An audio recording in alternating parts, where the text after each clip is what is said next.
Eu gostava de começar uma nova série de mensagens que se chama assim, A Supremacia de Cristo. E o subtítulo é Mensagem do Evangelho no Velho e Novo Testamento. Porquê a supremacia de Cristo? Porquê é que faz sentido falar disto? Porque a igreja só tem dois propósitos, vamos chamar assim, só tem dois propósitos. Um deles é viver Cristo, o outro é testemunhar de Cristo. Portanto, Cristo, Cristo, Cristo. Estão a perceber? O propósito é Cristo. Viver segundo Cristo e testemunhar de quem é Cristo. É para isso que a igreja existe. Ok? É para isso que a igreja existe. Não tem mais nenhum propósito. Então, e a minha percepção, e cada vez tenho mais convicção disso, é que a igreja precisa de permanentemente lembrar que só há um que é central. Só há um que é central. Só há um que é fundamental. É Cristo. Cristo que é Deus. Não é? Cristo que é um com o Pai. Cristo que enviou o Espírito Santo. Estamos a falar da Trindade. Não é? Então, Cristo é central. Ao dizermos que Cristo é central, estamos a dizer que Deus é central. Estamos a dizer que Deus, três pessoas num só ser, numa só entidade, é central. E é isso que mantém uma igreja saudável, irmãos. É este foco que mantém uma igreja saudável. Não é só ensino. A igreja tem que viver também, não é? Aquilo que é ensinado. Mas o ensino é este, a mensagem é esta. Enquanto nós estivermos com Cristo no centro, nós podemos caminhar com as nossas limitações, com as nossas imperfeições, com os nossos tropeções, com os nossos erros, com as nossas falhas, mas sabemos que estamos a caminhar em direção ao propósito de Deus. Quando Cristo deixa de ser o centro, estamos a caminhar noutra direção qualquer. E isso não é saudável. Agora, nós não podemos entender Cristo sem entender a Bíblia. Porque a Bíblia revela-nos Cristo. E, embora haja outras formas de perceber que Deus existe, podemos olhar, por exemplo, para a natureza e perceber que tem que existir um Deus. Olhamos para o universo, para a vastidão do universo, para as coisas incríveis que temos na nossa realidade e percebemos que Deus tem que existir. Mas Cristo, irmãos, a revelação de Cristo, nós só podemos conhecer de uma forma pormenorizada pela Bíblia. Não é? Também há relatos, há muito, e na Bíblia e não só, a acontecer hoje, de pessoas que têm sonhos. E isso acontece muito, está a acontecer muito no mundo islâmico.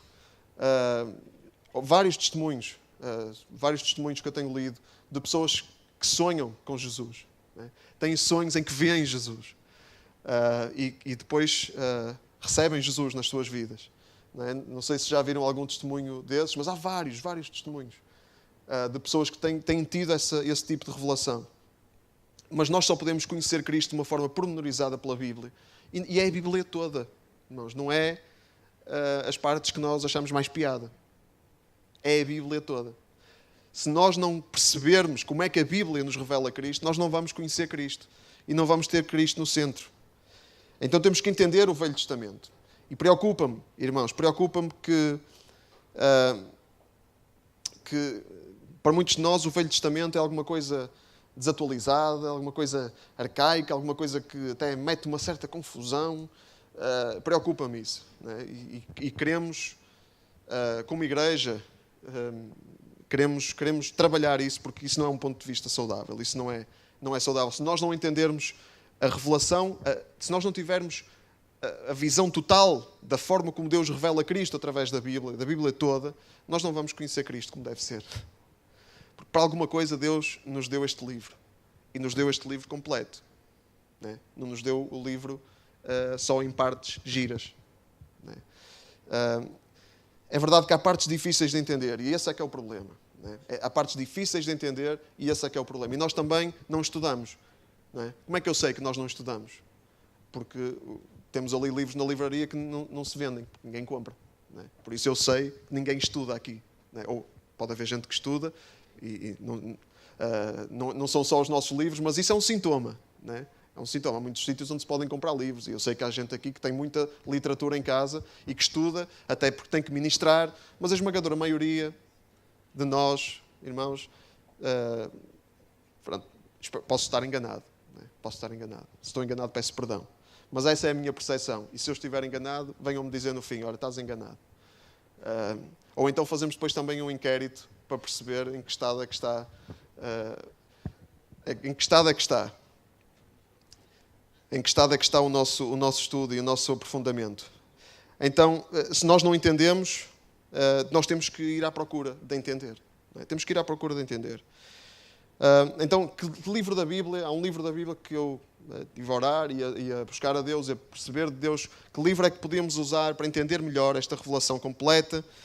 E há um livro da Bíblia que nos ajuda a entender muito bem, que nos dá a perspectiva do que é que Deus quis fazer no Velho Testamento e de que forma é que Jesus Cristo depois vem completar de uma forma total e de uma forma perfeita aquilo que o Velho Testamento foi anunciando.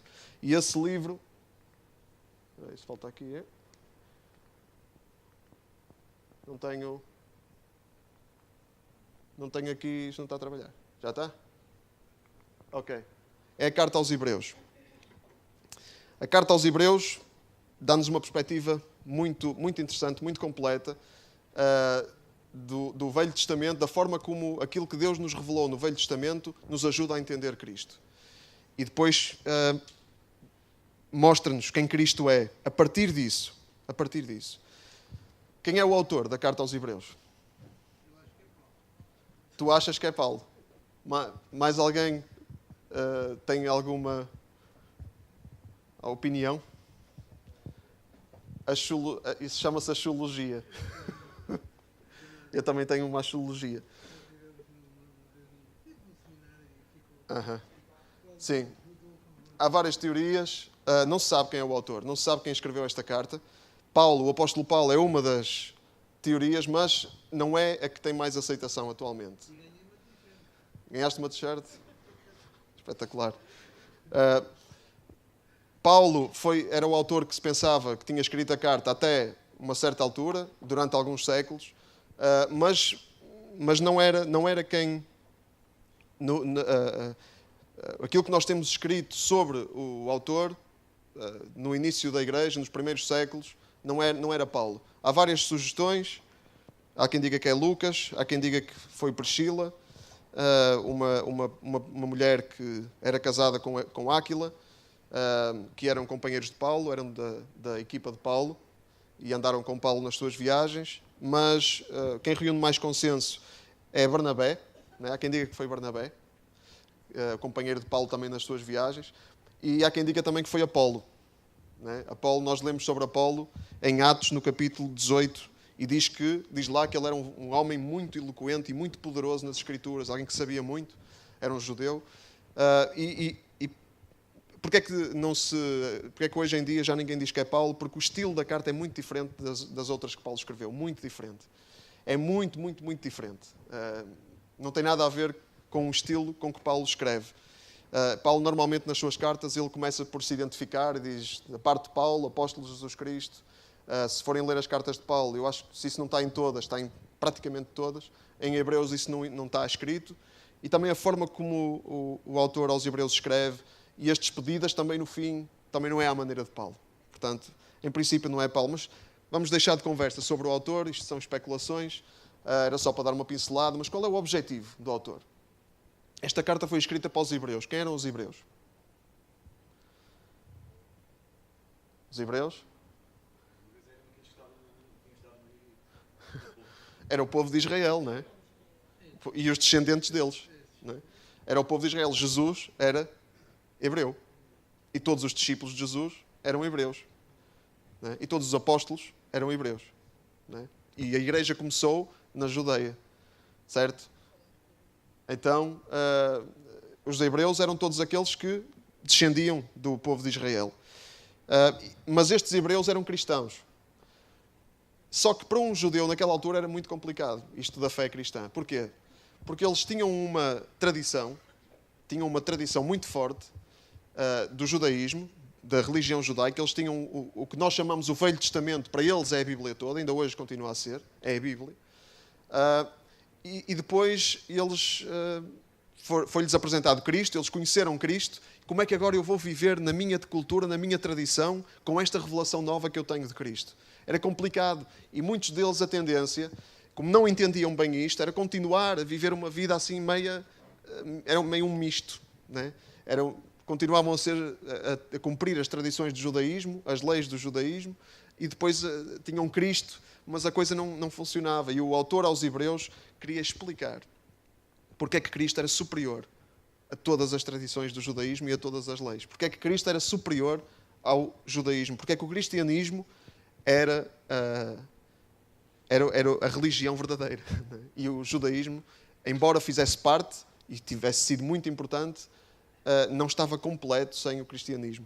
Nós vamos perceber melhor isto, mas como o título da mensagem diz, como o título da série diz, Cristo era superior.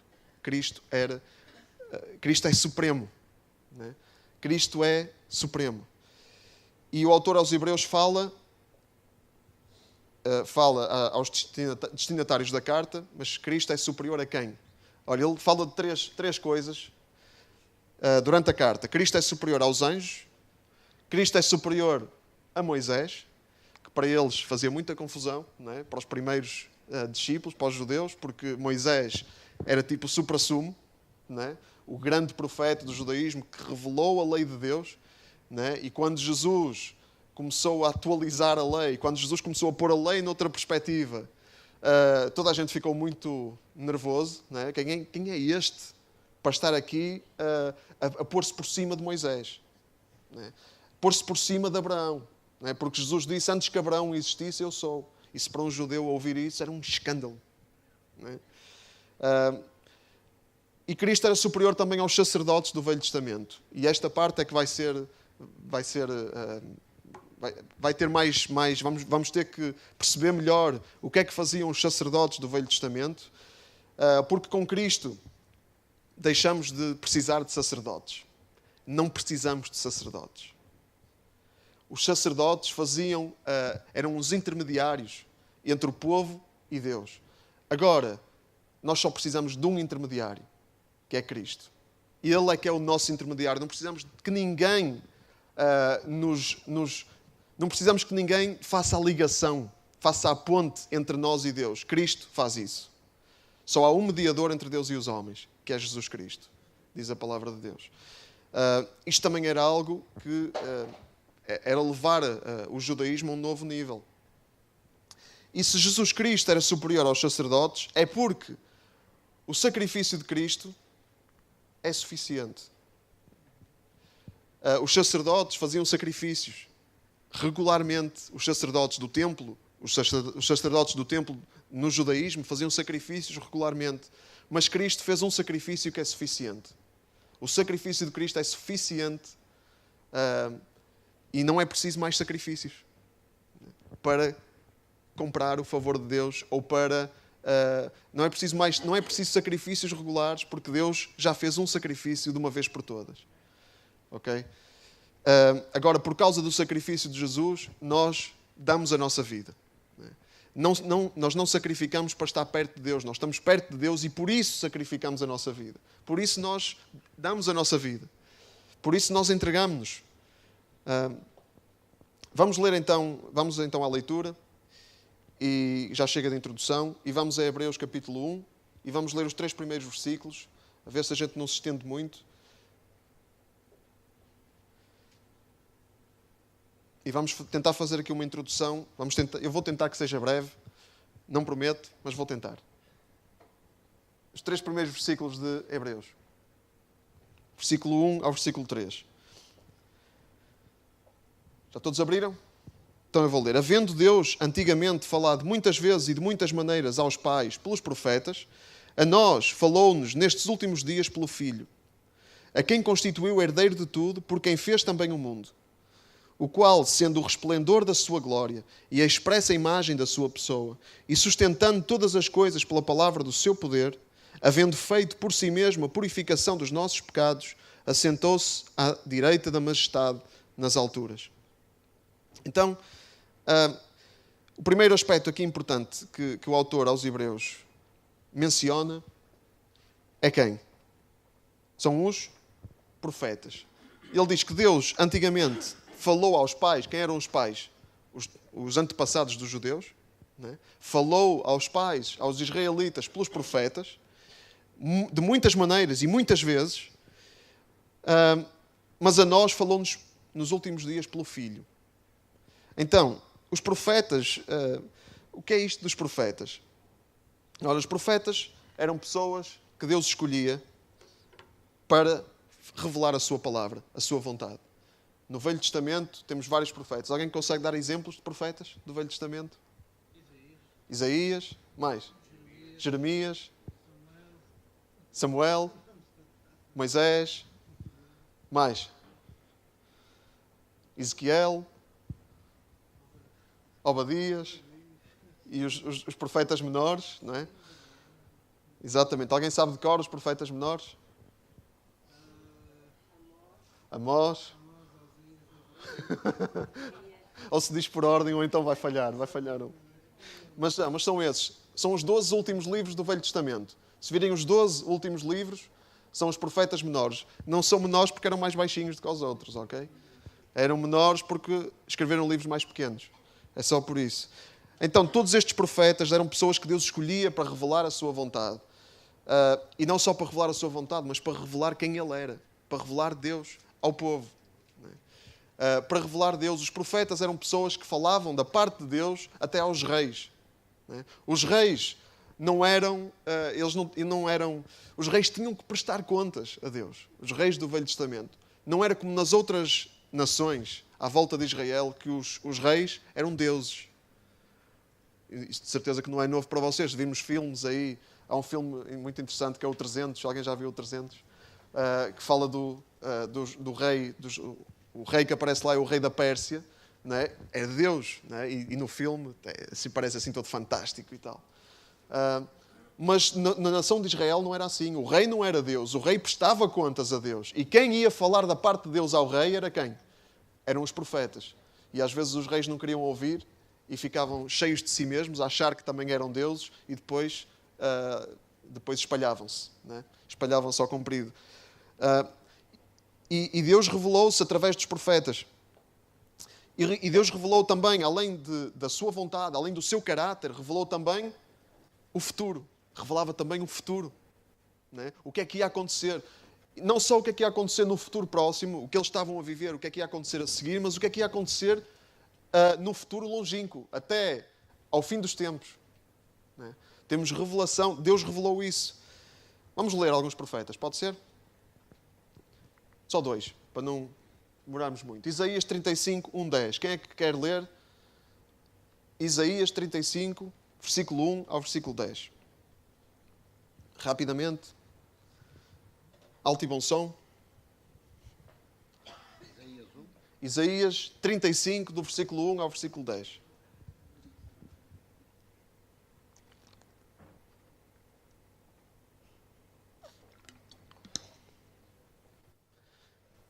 Então, força.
que é que o profeta Isaías está a anunciar aqui? Ele está a anunciar várias coisas, porque através da mesma mensagem os profetas anunciavam às vezes coisas para tempos diferentes. Através das mesmas palavras, Isaías está a falar do que é que ia acontecer depois do exílio. Porque o povo de Israel, por causa da sua desobediência, foi conquistado. O povo de Judá, neste caso, porque o reino de Israel já estava dividido em dois, que ele já estava tudo do avesso, né? E este reino de Judá foi conquistado pelo Império Babilónico e foram 70 anos para a Babilónia por causa da desobediência deles. E Isaías já está a profetizar o que é que ia acontecer depois, que Deus ia libertar. Mas mais do que isso, porque nós percebemos que há aqui muito mais do que isso. Ele estava a falar do que é que ia acontecer também. Quando? Quando viesse o caminho santo. Quem é o caminho santo? É Jesus. Não é? O profeta Isaías está aqui a anunciar Jesus. Claro que as pessoas liam isto naquele tempo e não percebiam. Não percebiam muito bem. Sabiam que Deus estava a anunciar um livramento. Para quando? Eles perceberam que Deus depois libertou o povo do exílio, mas não perceberam muito bem o que é que ia acontecer depois. Vamos ler Daniel também. Profeta Daniel, capítulo 2, versículo 44. Quem é que quer ler? Daniel 2, 44. Rapidinho. Mas nos dias desses, reis, o Deus do céu levantará um reino que não será jamais destruído. E este reino não passará a outro povo e iniciará e consumirá todos esses reinos, mas ele mesmo subsistirá para sempre. Quem é esse reino que vai subsistir para sempre? O reino de Cristo. Né? Depois desses reis, e temos que ler o contexto para percebermos melhor, mas Daniel estava a falar dos reis que haviam de vir, e depois desses reis ia vir um reino que nunca ia ser destruído, que era o reino de Cristo. Então Deus falou-nos, e podemos ler, podemos estar aqui a manhã toda, e o dia todo, e a semana toda, a ler passagens que falam do que é que ia acontecer através dos profetas. Mas vamos ficar por aqui. Agora, o autor aos Hebreus diz que Deus hoje, antes falou pelos profetas, hoje falou por quem? Através do Filho. Deus hoje fala através de Cristo. Então todas estas profecias do Velho Testamento cumpriram-se plenamente, de uma forma completa. Em quem? Em Jesus Cristo. Né? E hoje? Hoje também há profecias. Né? Nós lemos o livro de Atos e vemos que mesmo depois de Cristo vir, mesmo depois de Cristo ressuscitar, de Cristo subir aos céus e depois de Cristo enviar o seu Espírito Santo à Igreja, a Igreja tem profecia. A Igreja tem um ministério de profecia. Há um profeta que fala em Atos, o profeta Ágabo, que profetizou que Paulo ia ser preso em Jerusalém. Está no capítulo 20 ou 21. Então, hoje também há profecia. Mas qual é a diferença entre a profecia de hoje e a profecia do Velho Testamento? Qual é a diferença? É que no Velho Testamento eles ainda não percebiam o que é que estava para acontecer. Eles ainda não tinham a revelação completa. Mesmo os profetas profetizavam isto, eles não sabiam exatamente o que é que Deus ia fazer. Eles não tinham um entendimento total. Hoje já temos o entendimento total, só não temos se não quisermos. Porque Cristo já revelou tudo. Cristo disse assim: quem me vê a mim, vê o Pai. Então Cristo veio revelar Deus, quem Deus era. Então hoje, se nós queremos conhecer Deus, nós temos Cristo, olhamos para Cristo, que está revelado onde? Onde é que nós conhecemos Cristo? Na Bíblia. Não é? Lemos a Bíblia e percebemos quem Cristo era. E percebemos quem Cristo é hoje. E hoje Deus fala-nos pelo Filho. No Velho Testamento os profetas não tinham entendimento. O último profeta, à maneira do Velho Testamento, foi quem? Testar aqui o conhecimento. Não. João Batista. O último profeta à maneira do Velho Testamento foi João Batista, que anunciou, e se lerem a passagem que nós tivemos a ler, Lucas 1, fala lá de João Batista com muito pormenor. Né? E ele foi o último que veio anunciar Jesus. Né? E hoje, os profetas, se há profecia na igreja, nós profetizamos de acordo com aquilo que já conhecemos. Os profetas profetizaram de acordo com aquilo que não conheciam. Eles não conheciam ainda, mas profetizaram. Nós hoje já conhecemos e profetizamos também. Falamos da parte de Deus, de acordo com aquilo que já conhecemos de Jesus. Então, esta é a primeira grande lição que nós tiramos daqui. Nós temos toda a revelação de Deus. Cristo é toda a revelação de Deus. Não precisamos de esperar por mais nada.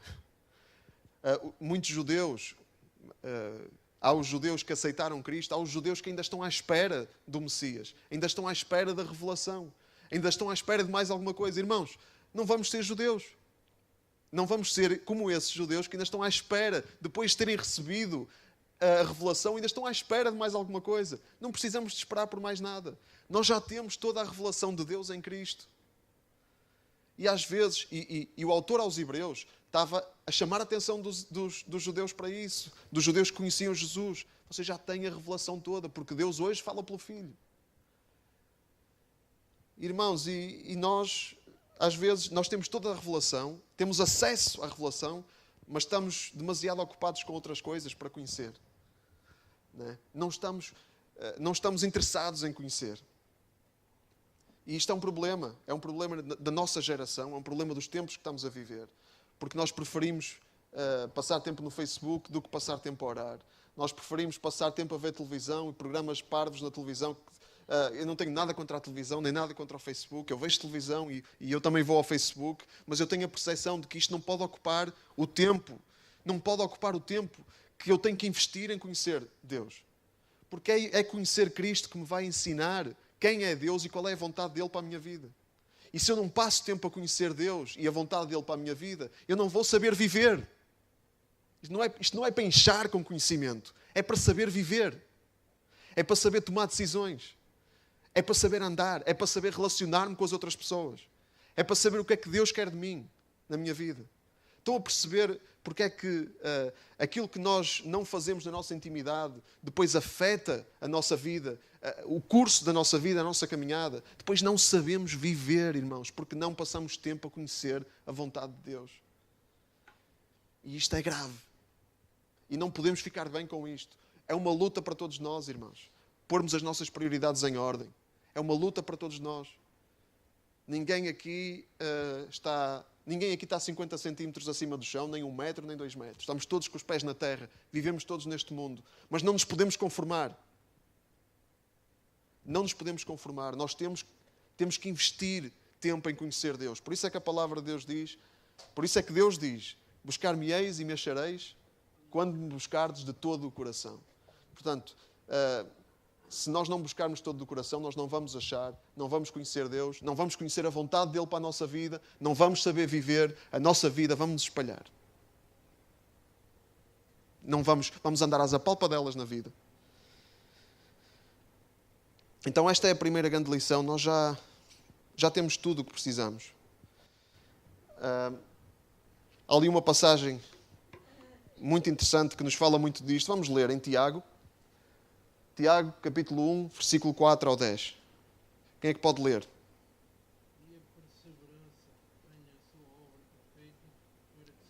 Desculpa. Desculpa, não era isto. Eu devo me ter enganado no capítulo. Desculpa lá. Espera aí que eu vejo já onde é que é. Capaz de ser em Tiago 4. Tiago 4, desculpa. Tiago 4, versículo 4 ao 10.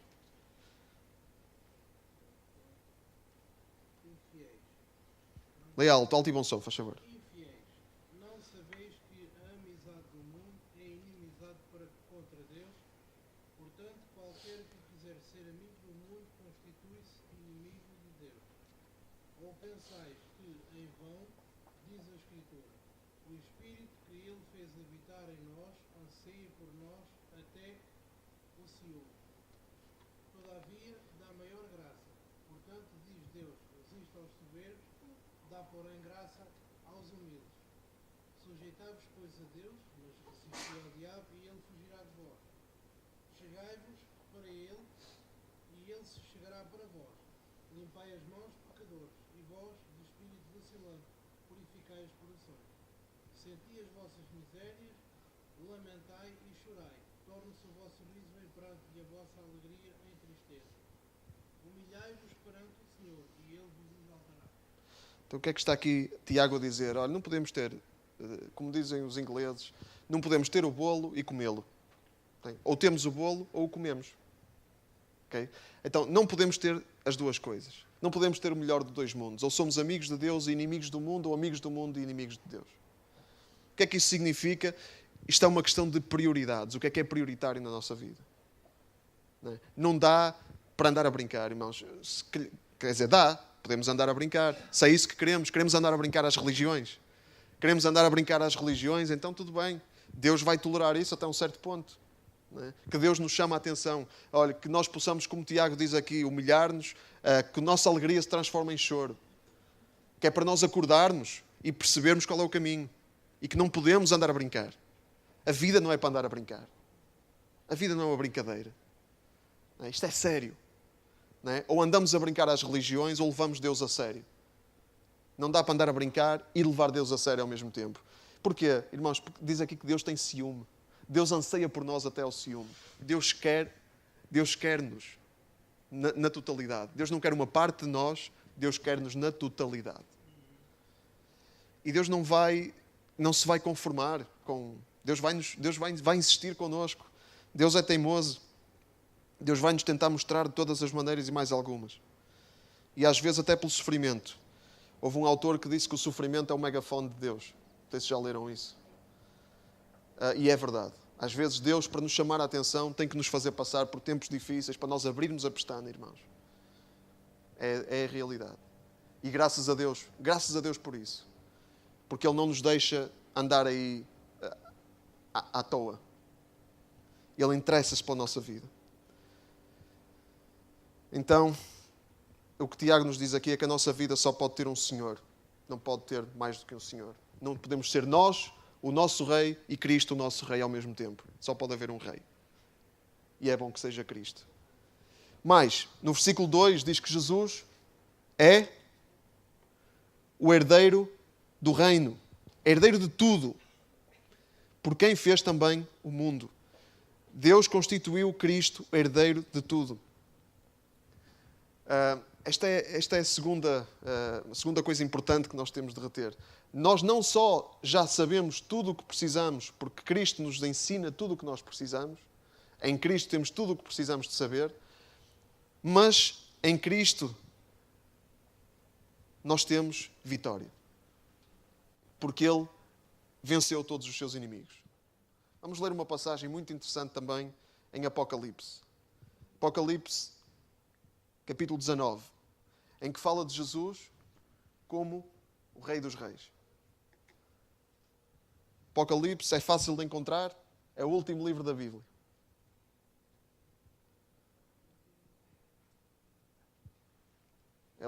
É antes da capa, antes da contracapa.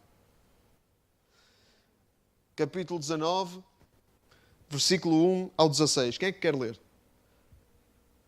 Apocalipse 19, versículo 1 ao 16. Força. Alto e bom som.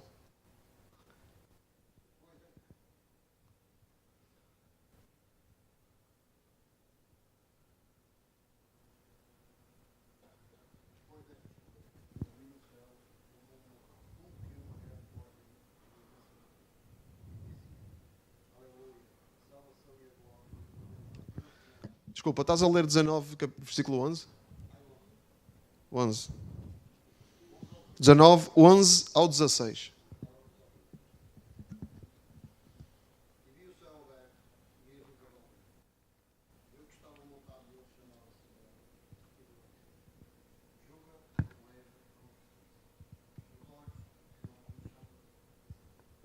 Sobre a sua cabeça havia muitos dias. Viu num escrito que estava vestido de mão salpicada. E o nome pelo qual se chama Aberto. Seguiam-no os exércitos que estão no céu, roupas e vestidos de linho branco. Da sua boca saía uma espada afiada para ferir com ela. E ele a destruirá a parte. E ele mesmo ao pisa no ataque da ira do Deus todo. No manto sobre a sua coxa tem escrito: Reis dos reis e Senhor dos senhores. Então, isto fala-nos da vitória final de Cristo. E Cristo voltará. Ele vai voltar. Ele não vai... Ele não vai voltar como o humilde carpinteiro de Nazaré. Ele vai voltar como aquilo que Ele realmente é. O Rei dos Reis, o Senhor dos Senhores. E aí, irmãos, quem estiver com Ele vai ter vitória. Quem não estiver com Ele vai ter derrota. não é? E isto mostra-nos que a vitória está garantida. Não é? Isto é uma profecia do Novo Testamento. Não é? Foi João que escreveu o livro do Apocalipse. E ele viu isto e revelou-nos isto. E nós temos isto tudo revelado em Cristo. Cristo é tudo isto. Nós já sabemos o que vai acontecer. Temos a certeza que em Cristo há vitória. Irmãos, porque é que então nós não vivemos em vitória? Porque é que tantas vezes nós nos esquecemos que temos vitória em Jesus? A resposta mais óbvia é porque somos humanos. Não é? Somos inconstantes, somos fracos, frágeis. Não é? Muitas vezes, em vez da certeza da vitória, estamos muito inseguros, estamos com medo, ansiosos. E tudo isso, irmãos, faz parte daquilo que nós somos neste mundo. Mas não nos podemos conformar com isso. E aí é que está. É que é normal sentir insegurança, mas estacionar nas inseguranças, isso não é Cristo. Isso não é viver à maneira de Cristo. É normal ter medo, mas viver no medo, isso não é viver à maneira de Cristo. É normal ficar ansioso, não saber o que vai acontecer no futuro, mas estacionar aí, viver permanentemente ansioso, isso não é viver à maneira de Cristo. Porque em Cristo nós temos vitória, e essa vitória liberta-nos do medo. Diz isso a palavra de Deus, não é? O perfeito amor lança fora o medo. E foi João, o mesmo que escreveu o Apocalipse, que disse isso numa das suas cartas. O perfeito amor lança fora o medo. Irmãos, então se nós estamos com medo, vivemos com medo, é porque não estamos a ser aperfeiçoados no amor de Deus. É porque precisamos de ajuda. Não é normal, é isso que eu estou a querer dizer. Não é normal viver assim. Não é normal viver encolhido para quem crê em Jesus. Porque em Jesus há vitória. Não é normal. Se essa é a realidade que estamos a viver, precisamos de ajuda. E foi para isso também que Deus constituiu a sua igreja. Não é? Para ser a expressão de Cristo neste mundo. Irmãos, e se estamos a viver assim, precisamos de ajuda. E ajuda podemos encontrá-la na igreja. Não vamos caminhar sozinhos. Não vamos ficar sozinhos nisso. Vamos pedir ajuda a quem nos pode ajudar. A quem nos pode ajudar, irmãos. E se não sabemos quem é que na igreja nos pode ajudar, podem falar comigo, podem falar com quem vocês sabem que está na liderança, podem falar com os líderes dos vossos pequenos grupos e receberão orientação. Não é? Porque há pessoas que se calhar, vocês não sabem, se calhar nós não sabemos, mas estão a viver o mesmo que nós e que se calhar não nos podem ajudar, precisam é de ser ajudadas. Elas, embora eu acredito que toda a gente é chamada para caminhar e cuidar de outros. Eu não acredito que só a liderança é que tem essa competência. Mas é preciso perceber em que ponto é que cada um está. Porque se eu também estou estacionado na ansiedade, como é que eu vou ajudar alguém que está ansioso? Não posso. Não posso. Como é que eu vou ministrar alguém que está com medo se eu próprio vivo em medo? Não dá. Percebem? Então temos que perceber quem é que nos pode ajudar. E quem está em responsabilidade é chamado para dar essa orientação. Irmãos, é muito fácil cair para o outro lado. Não é? O lado de andar sempre, está tudo bem. Está tudo bem, irmão. Tudo bem, tudo ótimo. Graças a Deus. Está tudo bem, está tudo, não há nada errado. Porque em Deus nós temos vitória. Aleluia. Só que depois isso também é um engano. Não é? Essa máscara de que está tudo bem, isso não é real. Não, isso não é real. É fácil cair para o outro lado. Mas nós não somos chamados para andar aí de peito feito a tentar dar a imagem de que na nossa vida tudo funciona bem. Não somos chamados para isso. Também não somos chamados para andar encolhidos, sem esperança. Também não é esse o nosso chamado. É o equilíbrio, que é o mais difícil de tudo. Versículo 3. O que é que nos diz o versículo 3? Diz-nos que Jesus é o quê? Sendo resplendor da sua glória. Da glória de quem? Da glória de Deus.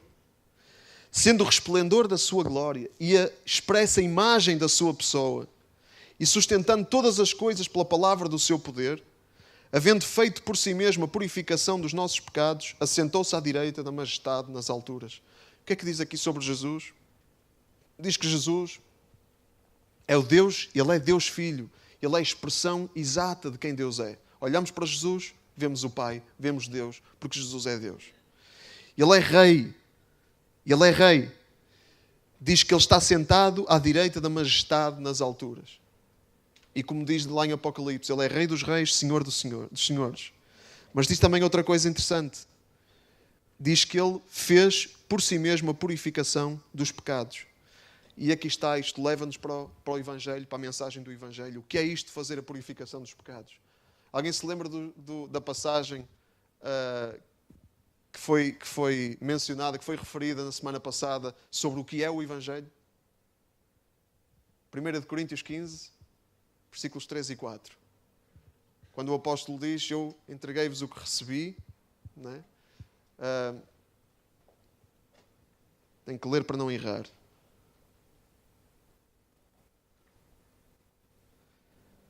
Primeiramente vos entreguei o que também recebi, que Cristo morreu por nossos pecados, segundo as Escrituras, foi sepultado e que ressuscitou ao terceiro dia, segundo as Escrituras. Isto é a mensagem do Evangelho, irmãos. Não vamos inventar. O Evangelho não é nada a não ser isto. Tudo o que saia daqui é mentira, é outro Evangelho e não nos revela a mensagem de Cristo. Isto é que é a mensagem de Cristo. Cristo morreu por nossos pecados, segundo as Escrituras, foi sepultado e ressuscitou ao terceiro dia, segundo as Escrituras. Isto remete-nos para o Velho Testamento, as Escrituras, e também nos fala de pecado. O que é isso, o pecado? É muito importante nós percebermos isto.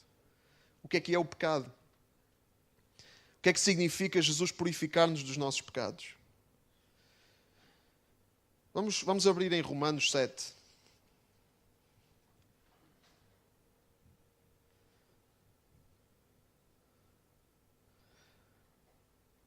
Por um lado, como o apóstolo Paulo nos vai dizer aqui, nós estamos dominados pelo pecado. Estamos dominados pelo poder do pecado. Romanos 7, versículo 17. Eu vou ler. Romanos 7, versículo 17, diz assim: de maneira que agora já não sou eu que faço isto, mas o pecado que habita em mim. Isto é o apóstolo Paulo a falar. Porque eu sei que em mim, isto é, na minha carne, não habita bem algum. E com efeito, o querer está em mim, mas não consigo realizar o bem. Porque não faço o bem que eu quero, mas o mal que eu não quero, esse faço. Ora, se eu faço o que não quero, já não o faço eu, mas o pecado que habita em mim. Então eu acho esta lei em mim, que quando eu quero fazer o bem, o mal está comigo. Porque segundo o homem interior, tenho prazer na lei de Deus, mas vejo nos meus membros outra lei que batalha contra a lei do meu entendimento e que me prende debaixo da lei do pecado que está nos meus membros. Miserável homem que sou, quem me livrará do corpo desta morte? Isto é o apóstolo Paulo a falar. Ele também diz noutra carta que ele escreveu que ele considera-se o principal dos pecadores, o maior pecador, diz o apóstolo Paulo. Irmãos, isto tem que nos humilhar, nós temos que nos humilhar aqui, nós temos que perceber que nós não somos as boas pessoas que queremos acreditar que somos. Nós estamos dominados pelo pecado. Em nós há potencial para coisas horríveis. E em nós, quando queremos, e nós vemos isto, quem é que não vê isto em si? Se não vemos isto em nós não nos conhecemos, não sabemos quem somos. Que quando queremos fazer o bem, fazemos o mal. E vemos que temos prazer na lei de Deus, queremos fazer a vontade de Deus, mas depois nos nossos membros vemos que há outra lei que nos obriga, parece que nos obriga, é mais forte que nós, a fazer aquilo que sabemos que desagrada a Deus. Irmãos, isto é ser humano. E é estar dominado pelo pecado. Todos nós, sem Cristo, estamos dominados pelo pecado. Mas o pecado não é só isso. Não é só nós estarmos dominados. É também nós revoltarmos. Não é só estarmos dominados, coitadinhos de nós, somos vítimas. Não, nós estamos nisto voluntariamente também. Nós queremos fazer a nossa vontade e não fazer a vontade de Deus. Isso é o que, se nós formos honestos, é isso que nós somos. Portanto, nós não estamos aqui inocentemente, não fomos só dominados, presos. Nós estamos aqui ativamente a querer fazer a nossa vontade e não a vontade de Deus. Estamos em rebelião contra Deus. E diz em Romanos 3, não precisam de abrir, mas eu vou ler. Como está escrito, diz o apóstolo Paulo, não há um justo, não há um sequer. Não há ninguém que entenda, não há ninguém que busque a Deus. Todos se desviaram e juntamente se fizeram inúteis. Não há quem faça o bem, não há um só. A sua garganta é um sepulcro aberto. Com as suas línguas falam enganosamente. Peçonha de serpente está debaixo dos seus lábios. A sua boca está cheia de maldição e amargura. Os seus pés são ligeiros para derramar sangue. Nos seus caminhos há destruição e miséria. Não conheceram o caminho da paz. Não há temor de Deus diante dos seus olhos. Isto é ser humano. Têm dúvidas? Liguem a televisão. Vejam o telejornal. Isto é ser humano. Isto é o que nós vemos à nossa volta. A palavra de Deus não é só pela fé que nós acreditamos. Olhamos para a realidade e vemos que é exatamente assim. Ainda ontem, uma notícia no Facebook. Assim, caem assim estas notícias. Isto acontece. A filha e o genro combinaram. Alguém viu esta notícia? Mataram a mãe, queimaram-na. E uma professora, que era colega de um homem que eu conheço, numa escola lá na Margem Sul. Penso no Montijo. Não é? Um ateu que tem debatido nos eventos do GBU, que é professor lá nessa escola e conhece essa pessoa. E ele postou lá no Facebook, eu acordo, ligo o computador, vou ao computador e vejo que a minha colega morreu queimada. Como é que isto se explica, irmãos? Porque nós não somos bons. Essas pessoas são doentes da cabeça. Irmãos, às vezes são, outras vezes não. Outras vezes são pessoas normais. Normais. Toda a gente na vizinhança fica, mas como? Como é que é possível? Era tão calmo. Não é? Quantas vezes é que a gente ouve isto? Era bom vizinho, passava, dizia bom dia. De repente, o que é que aconteceu? Irmãos, acontece o pecado. Quem é que nos pode libertar do pecado? Quem é que nos pode purificar do pecado? Graças a Deus temos uma esperança. E o apóstolo Paulo, quando diz, miserável homem que sou, quem me livrará do corpo desta morte? Ele a seguir diz outra coisa. Em Romanos 7. Graças a Deus por Cristo Jesus, nosso Senhor. Porque em Jesus nós temos purificação dos pecados. Porque como estivemos a ler, Ele tomou o nosso lugar na cruz. Tem que haver justiça, irmãos. Deus não podia deixar... Deus não deixa o pecado sem punição. Porque Deus é justo. Mas Deus veio Ele mesmo tomar o castigo que cabia a cada um de nós. Deus purificou-nos do pecado. E há uma profecia incrível em Isaías 53. Não temos tempo para ler.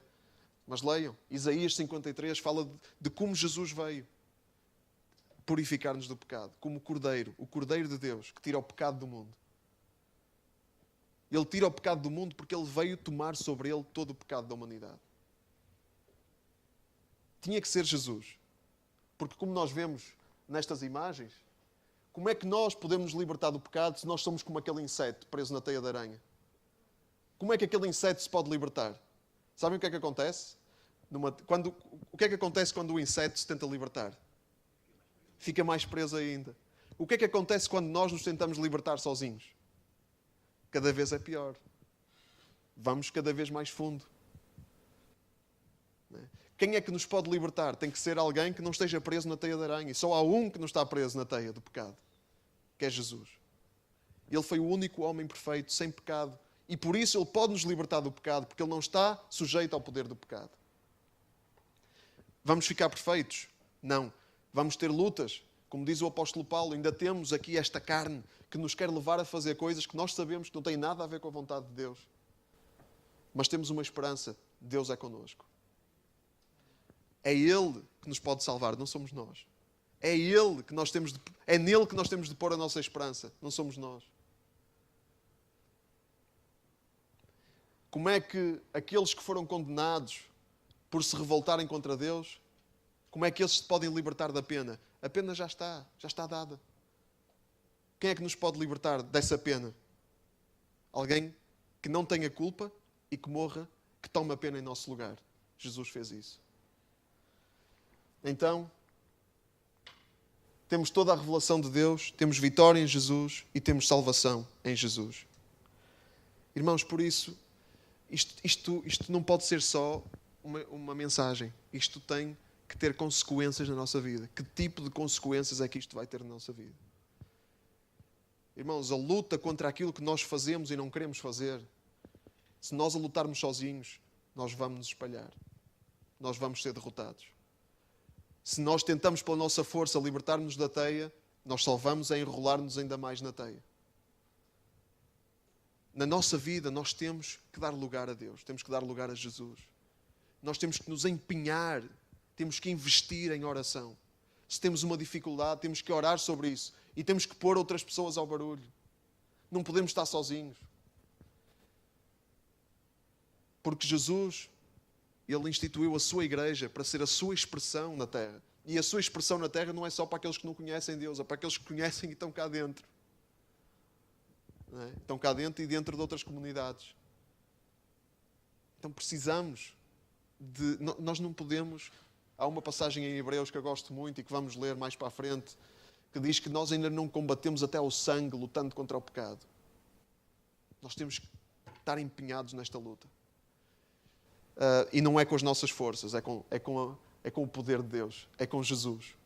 A nossa luta é travada em oração, é travada em confissão. Temos que confessar com alguém, temos que confessar os nossos pecados a alguém. Não podemos ser nós sozinhos e tem que ser alguém que saiba ouvir e que saiba lidar com isso.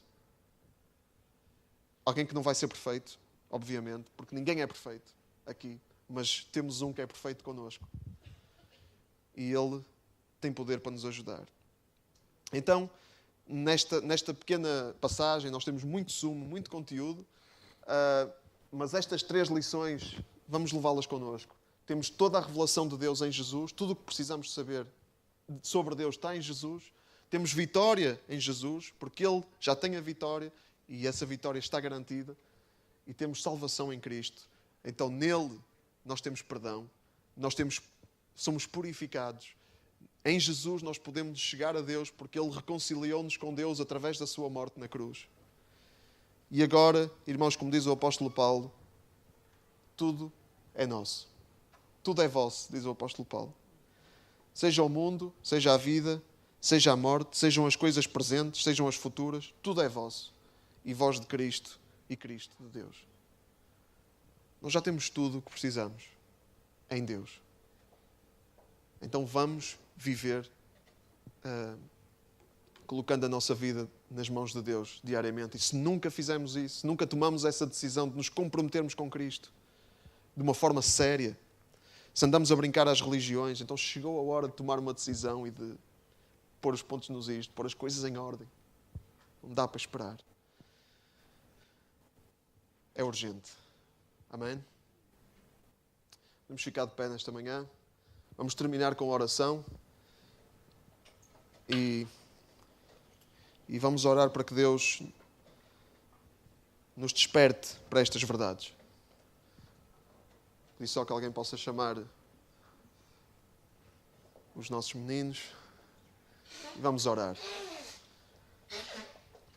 Irmãos, estamos todos numa luta. Esta caminhada não é fácil. A ideia é que estejamos juntos e que Deus esteja ao centro. E não nós. Obrigado, Pai, porque tens sempre uma palavra para nós. E a tua mensagem é uma mensagem de verdade, é uma mensagem de liberdade, é uma mensagem de redenção. E obrigado porque tu tornas essa redenção acessível a nós através de Cristo. Obrigado por Jesus, pela sua morte na cruz, pela sua vitória e por Ele ter vindo para revelar quem tu és. E obrigado porque nós podemos participar nisto tudo. Participar em quem Cristo é, participar na vitória de Cristo e ser purificados dos nossos pecados, Deus. Muito obrigado, Pai, pela tua palavra. E eu oro para que cada um de nós, que isto possa transformar a nossa vida. Para que aquilo que ouvimos não seja apenas mais uma mensagem, mas seja vida para a nossa vida.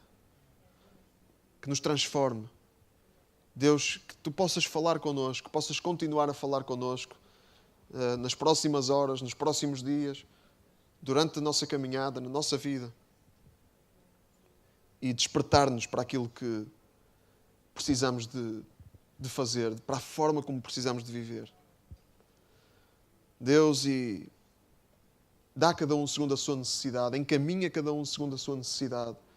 Nós não sabemos, o nosso conhecimento é limitado, mas para Ti, Tu sabes todas as coisas. O Teu conhecimento não tem limites. Então, Pai, confiamos a Ti as nossas vidas e pedimos que nos guies através do Teu Espírito Santo, que veio para nos guiar na verdade, e que nós possamos seguir em arrependimento, arrependendo-nos daquilo que somos, daquilo que fazemos e comprometendo-nos a ser a cada dia mais como Tu, mais como Jesus. Em Teu nome nós oramos, Jesus. Amém. Amém.